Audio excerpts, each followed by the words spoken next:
The Raven by Edgar Allan Poe. Narrated by the Miskatonic Memorialist. Once upon a midnight dreary, while I pondered weak and weary over many a quaint and curious volume of forgotten lore, while I nodded, nearly napping, suddenly there came a tapping, as of someone gently rapping at my chamber door. "'Tis some visitor," I muttered, tapping at my chamber door. "Only this, and nothing more." Distinctly I remember, it was in the bleak December, and each separate dying ember wrought its ghost upon the floor. Eagerly I wished the morrow. Vainly I sought to burrow from my book's Syracuse of sorrow for the lost Lenore, for the rare and radiant maiden whom the angels name Lenore, nameless here forevermore.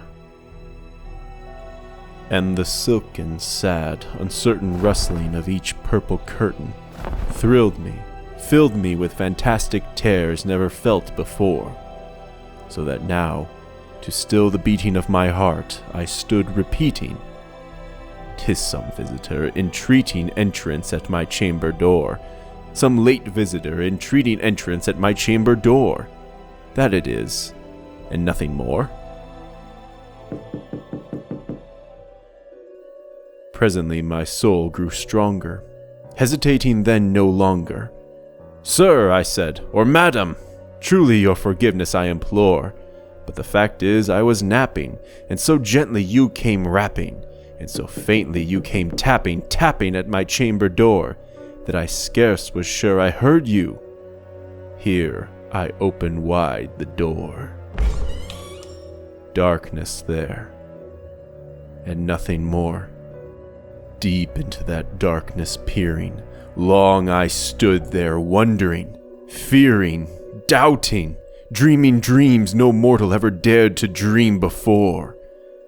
But the silence was unbroken, and the stillness gave no token, and the only word there spoken was the whispered word, "Lenore." This I whispered, and an echo murmured back the word, "Lenore." Merely this, and nothing more. Back into the chamber turning, all my soul within me burning, soon again I heard a tapping somewhat louder than before. "Surely," I said, "surely that is something at my window lattice. Let me see, then, what thereat is, and this mystery explore. Let my heart be still a moment, and this mystery explore. 'Tis the wind, and nothing more." Open here I flung the shutter, when, with many a flirt and flutter, in there stepped a stately raven of the saintly days of yore. Not the least obeisance he made, not a minute stopped or stayed he, but with the mien of lord or lady, perched above my chamber door, perched upon a bust of Pallas just above my chamber door, perched and sat, and nothing more.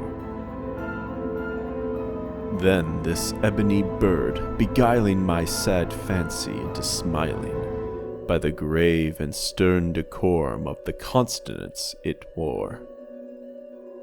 "Though thy crest be shorn and shaven, thou," I said, "art sure no craven, ghastly, grim, and ancient raven, wandering from the nightly shore. Tell me, what thy lordly name is on the night's Plutonian shore." Quoth the raven, "Nevermore." Much I marveled this ungainly fowl to hear discourse so plainly, though its answer little meaning, little relevancy it bore, for we cannot help agreeing that no living human being ever yet was blessed with seeing bird above his chamber door, bird or beast upon the sculptured bust above his chamber door, with such name as Nevermore. But the raven, sitting lonely on that placid bust, spoke only that one word, as if his soul in that one word he did outpour. Nothing farther than he uttered, not a feather than he fluttered, till I scarcely more than muttered, "Other friends have flown before. On the morrow he will leave me, as my hopes have flown before." Then the bird said, Nevermore. Startled at the stillness broken by reply so aptly spoken. "Doubtless," said I, "what it utters is its only stock and store, caught from some unhappy master whom unmerciful disaster followed fast and followed faster, till his songs one burden bore, till the dirges of his hope that melancholy burden bore of never, nevermore." But the raven, still beguiling all my fancy into smiling, straight I wheeled the cushioned seat in front of bird and bust and door. Then, upon the velvet sinking, I betook myself to linking fancy unto fancy, thinking what this ominous bird of yore, what this grim, ungainly, ghastly, gaunt, and ominous bird of yore meant in croaking nevermore. This I sat engaged in guessing, but no syllable expressing to the fowl whose fiery eyes now burned into my bosom's core. This and more I sat divining, with my head at ease, reclining on the cushion's velvet lining that the lamplight gloated o'er, but whose velvet violet lining with the lamplight gloating o'er she shall press, nevermore.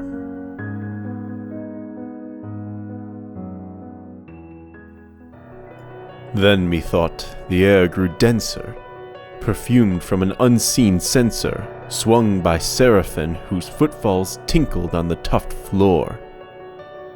"Wretch," I cried, "thy God had lent thee, by these angels he hath sent thee, respite, respite and nepenthe from thy memories of Lenore. Quaff, oh quaff this kind nepenthe, and forget this lost Lenore." Quoth the raven,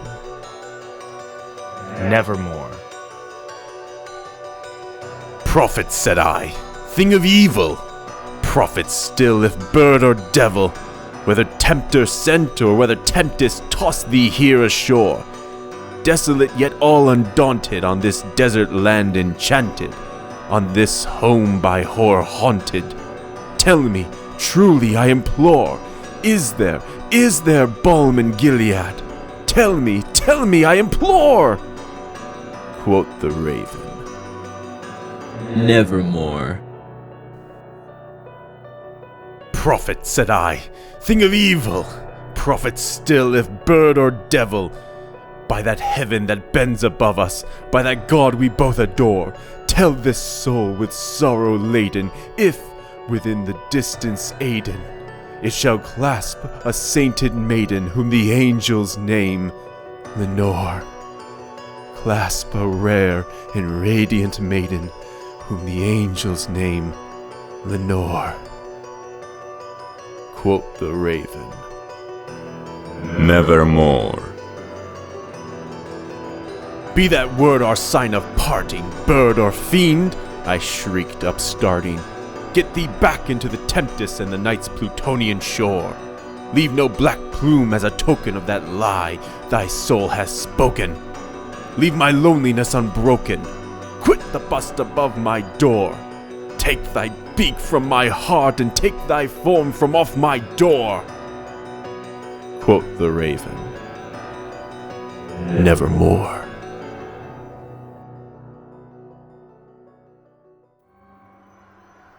And the raven, never flinting, still is sitting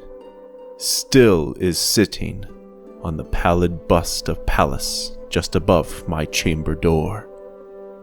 And his eyes have all the seeming of a demon's that is dreaming, and the lamplight o'er him streaming throws his shadow on the floor, and my soul from out that shadow lies floating on the floor, shall be lifted